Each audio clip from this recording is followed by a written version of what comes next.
वीतराग राग को जीतने वाला, वीत मोह मोह को जीतने वाला, वीत द्वेष द्वेष को जीतने वाला। मैंने अपने आप को तौला और तौल कर देखा कि मैं अपने आप को वीतराग, वीत मोह और वीत द्वेष बनाने में अपने आप को कितना समर्थ पाता हूँ। मुझे लगा नहीं, प्रेम है और मेरे जीवन में भी प्रेम है, और मैं मान कर चलता हूं कि जहां प्रेम नहीं है वहां पर हृदय सूना हो जाता है, सूख जाता है। और जो हालत तालाब के पानी के सूखने के बाद तालाब की मिट्टी की होती है, वही हालत इंसान के हृदय में प्रेम के सूख जाने पर इंसान के हृदय सरोवर की होती है। तो मुझे लगा कि नहीं, प्रेम इंसान के लिए जरूरी है। हो सकता है मैं मोह को हर दिन न जीत पाऊं, पर मैं वीत द्वेष तो अवश्य बनूंगा। मैं किसी के प्रति भी द्वेष नहीं रखूंगा, किसी के प्रति भी वैर विरोध नहीं रखूंगा।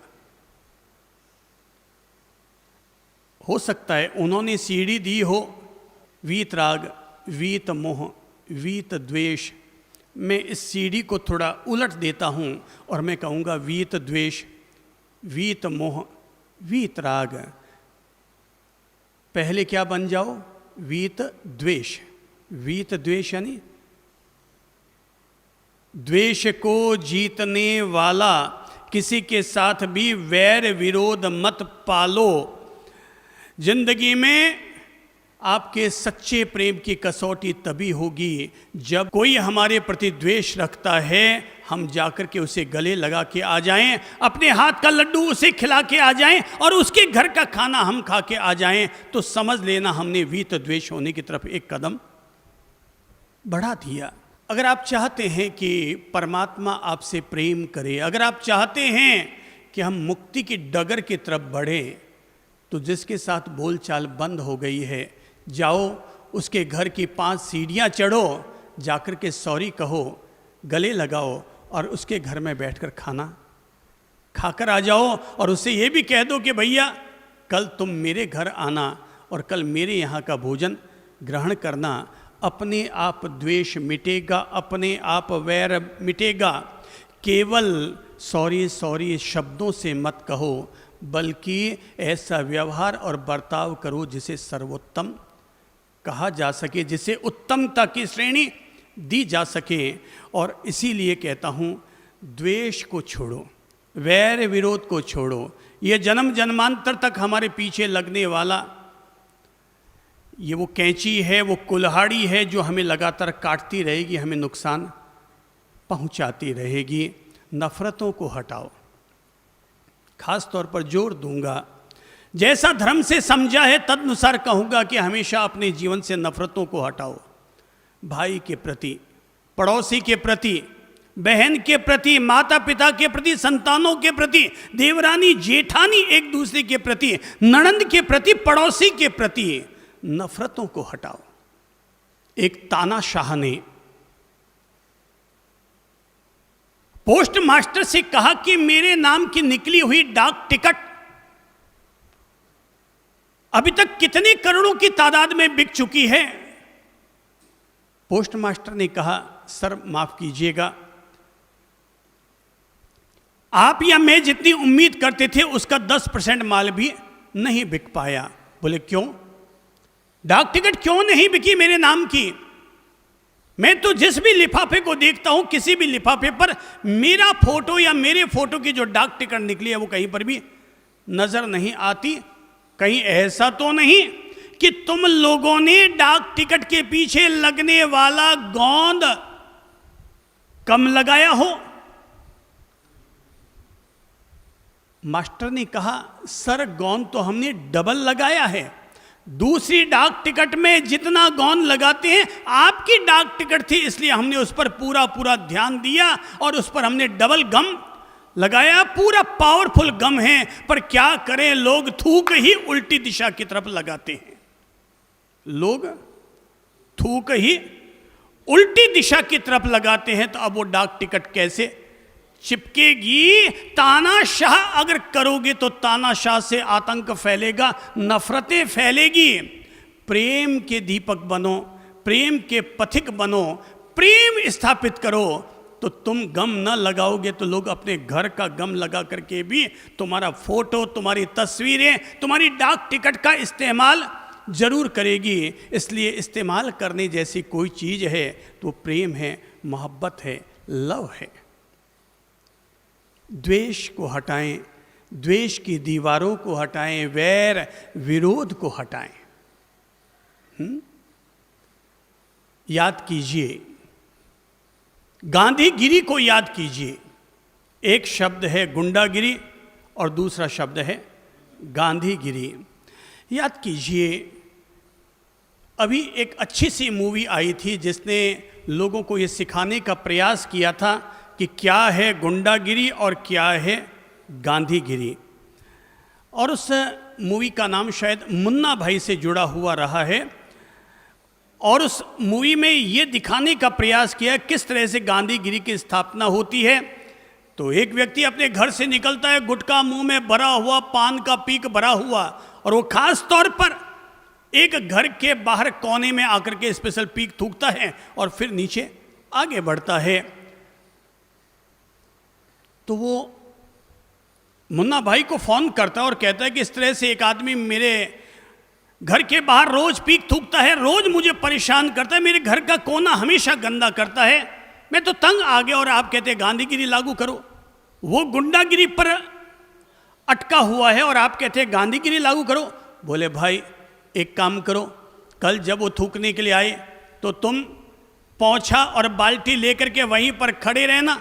जब वो थूके तुम हाथों हाथ उसी के सामने पोंछा लगाना और कॉर्नर को अपना साफ कर लेना।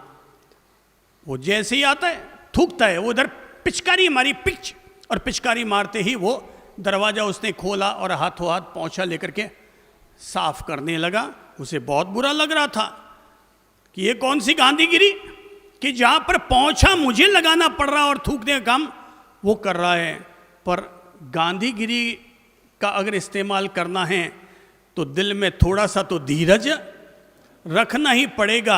अपन सोचे धीरज ना रखो तब तो भाई तो कोई चांटा एक मारेगा तो तुम चांटे दो मारोगे। पर अगर धीरज रखने का धर्म सीख जाओ तो कोई तुम्हारे गाल पर एक चांटा मारे तो तुम अपना दूसरा गाल भी उसकी तरफ बढ़ा दोगे। भाई धीरज है, तुझे अगर मेरे एक चांटा मारने से सुकून मिलता है, शांति मिलती है, मार ले भाई एक मास्टर जी का चांटा और खा लेता हूँ, बचपन में खाया है 2-4 और खा लेता हूँ। इतना धीरज होना चाहिए। जिनमें इतना धीरज होता है फिर वो इंसान इंसान नहीं रहते, फिर वो इंसान भी भगवान की तरह महान बन जाते हैं। तो पोंछा लगाया गया, पहले दिन पोंछा लगा, दूसरे दिन फिर वो आया और उसने थूका तो फिर उसने पोंछा लगाया। तीसरे दिन जैसे ही वो आया, इधर उसका थूकना तो हुआ कि उधर वो बाल्टी पोंछा लिए खड़ा था। तीसरे दिन फिर थूका तो उसने फिर उसके सामने सारा साफ किया। चौथे दिन जब वो उतर के आया तो वो पहले से ही दरवाज़ा खोल के खड़ा था कि कब ये थूके और कब मैं ये पोंछा लगाऊं। और उसको सामने देखा और उसने आधा मुंह से पीक निकल ना पाया, उससे पहले उसने वापस अंदर ले लिया, सॉरी सॉरी सॉरी सॉरी कह के, और वो नीचे उतर गया। और 5वें दिन तो जब वो बाल्टी लेकर खड़ा था उसने कहा तुम चिंता मत करो, अब मैं नहीं थूकूंगा, अब मैं नहीं थूकूंगा।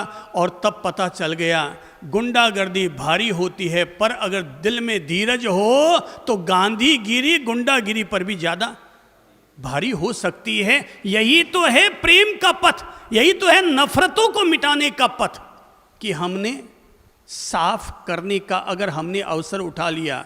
3 दिन वो दादागिरी दिखाएगा, चौथे दिन 5वें दिन अपने आप ठंडा हो जाएगा। हमारे घर में अगर बगल वाला पड़ोसी रोज झगड़ा करता है तो आप भी झगड़ा करते हैं, तो रोज झगड़े चल रहे हैं तो क्या करो, नफरतों को प्रेम में कन्वर्ट करो। यही है रूपांतरण।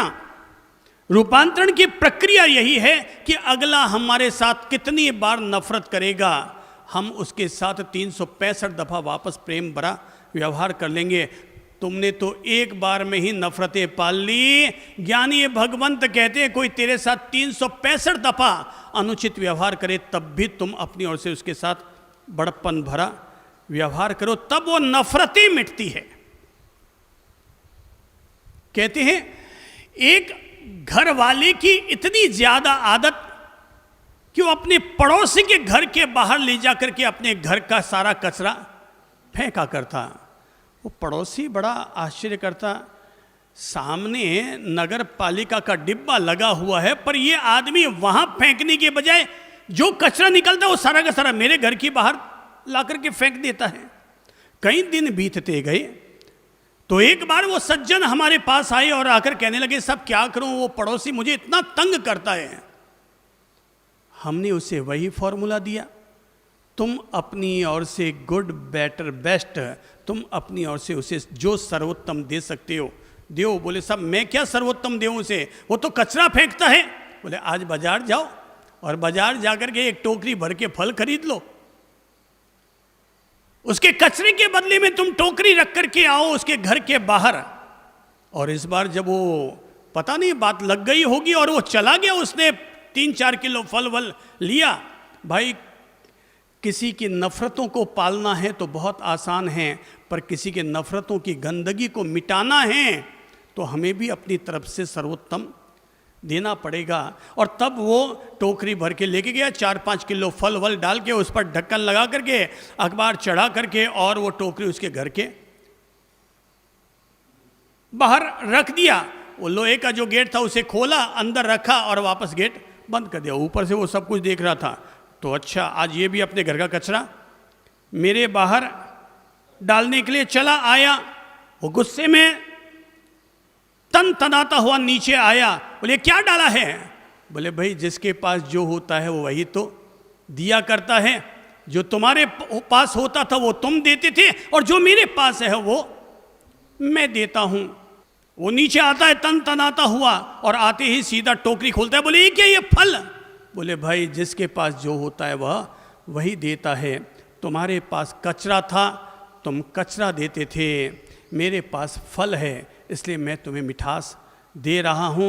Love factory, love factory, love factory. अपने जीवन में हम सब लोगों को एक ही फैक्ट्री खोलनी चाहिए और वो है लव फैक्ट्री।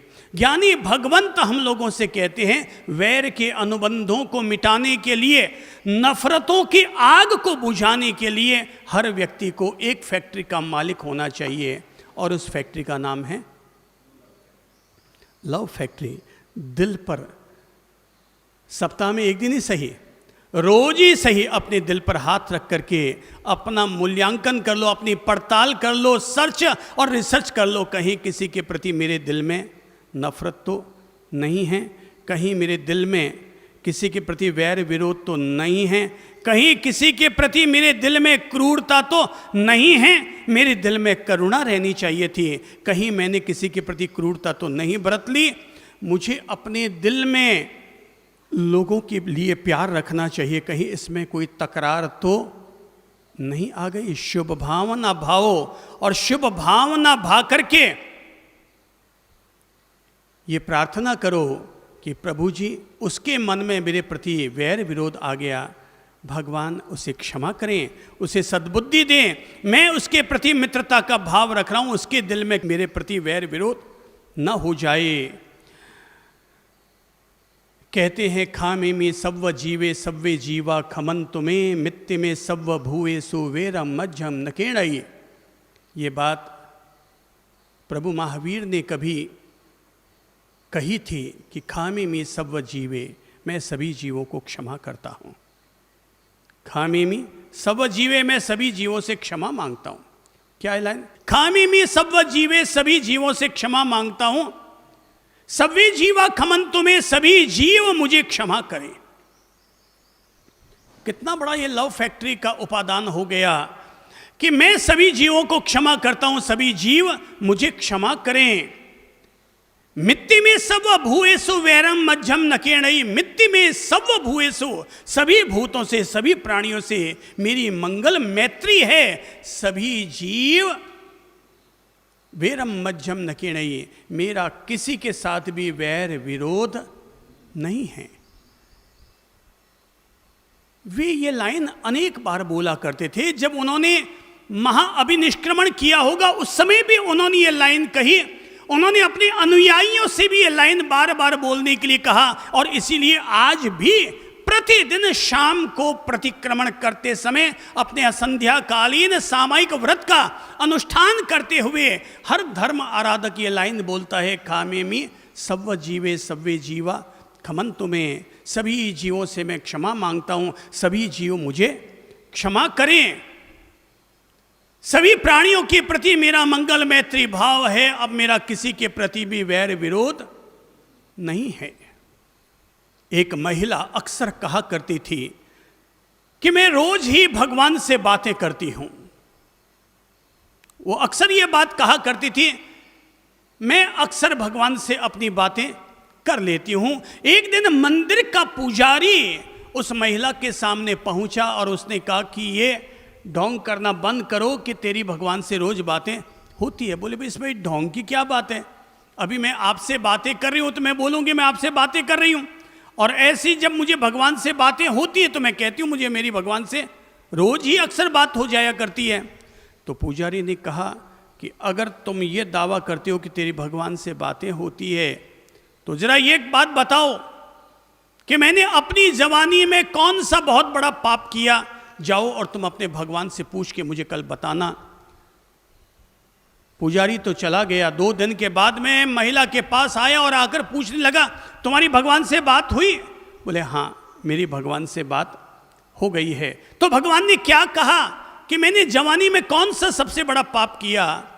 तो महिला ने कहा मेरी भगवान से बात हो गई है और भगवान ने कहा है तुमने जो पाप किया उसे मैंने भुला दिया है, अगर हो सके तो तुम भी अपने उस पाप को भूल जाओ। मैंने तो भुला दिया, तुम भी उसे भूल जाओ। पुजारी शर्मिंदा हो गया कि भगवान ने तो मेरा पाप भुला दिया, अब मुझे भी भूल जाना चाहिए। जब परमात्मा हमारी भूलों को माफ़ करने के लिए तैयार है तो हम किसी की भूलों को माफ़ करने के लिए तैयार क्यों नहीं हैं? हम ही हमारे दिल में और दिमाग में किसी के प्रति वैर विरोध नफरतें पाल करके अपने भीतर पापों की गठरी क्यों बढ़ाएं? भगवान हमारी भूलों को माफ़ कर रहा है, तुम भी तो किसी की भूलों को माफ़ कर दो। तुम किसी की एक भूल को माफ़ करके सो, सुबह उठने से पहले भगवान हमारी 100 भूलों को माफ़ कर देगा। भगवान भूलने को तैयार है, पर हम हैं जो अपने भीतर गांठें बांधे रखते हैं, नफ़रतों की गांठें, नफ़रतों की गांठें। भाई ज्ञानी हमें यही समझाते हैं, साल बीतता है कैलेंडर उतार कर रख दिया जाता है, साल बीते तो तुम भी अपने दिल में रहने वाली गांठों को उतार के रख दो। वो उस समय हुई बात थी, उस समय हो गई, गैल छूटी कल की बात कल पूरी। आज का दिन नया जीवन, आज की बात आज का जीवन जिएंगे, कल की बात को कल। कल के सूर्यास्त होने के साथ ही कल की सारी बातों को दफना देना चाहिए। आज भगवान ने नया दिन दिया तो नया जीवन जियो, नया आनंद बनाओ, नए रिश्ते बनाओ, नई मिठास घोलो। इसीलिए पेंसिल के साथ रबर होता है। रबर पेंसिल के साथ इसीलिए होता है ताकि हम, गलतियां तो किसी से भी हो सकती है भाई, इतनी बड़ी कॉपी लिखेंगे तो 4 गलतियां हो सकती है। अब उन गलतियों का रोना रोते रहो, समझदारी किस में है? उन गलतियों का रोना रोने में या रबर का इस्तेमाल करने में? अगर उन गलतियों का रोना रोते रहेंगे तो वो जो गलती हो इसी पर वापस पेंसिल घिसते रहो, घिसते रहो, घिसते रहो, कागज फट जाएगा, तुम्हारे रिश्ते फट जाएंगे, नुकसान तुम्हारा होगा। समझदारी किस में है? रबर उठाओ, हो गई, कल की गलती को कल साफ करो, आज की गलती को आप साफ करेंगे, नहीं तो कागज घिस जाएगा, तुम्हारी पेंसिल व्यर्थ चली जाएगी और नुकसान तुम्हें ही उठाना पड़ेगा। इसलिए रबर है, गलतियों को साफ करो। भगवान हमारी गलतियों को माफ़ करने को तैयार है तुम भी औरों की गलतियों को माफ करने का, बड़प्पन दिखाओ, यही है लव फैक्ट्री। जादू की झप्पी जरूर दो, जादू की झप्पी जरूर लो। और जब भी हम किसी को जादू की झप्पी दे देते हैं, शरीर भले ही दो रहते हैं पर आत्मा दोनों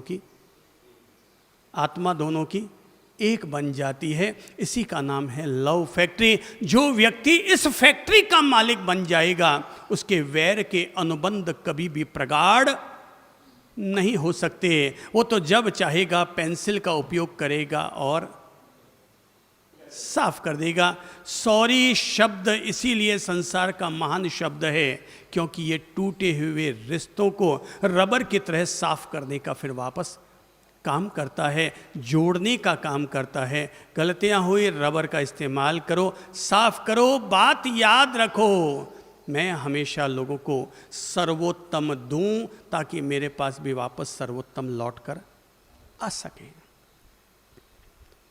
स्वभाव की समृद्धि के लिए, अपने अंदर को अमीर बनाने के लिए, अपनी आत्मा को अमीर बनाने के लिए दूसरी फैक्ट्री के मालिक बनो, और वो है शुगर फैक्ट्री। क्या है? Sugar factory.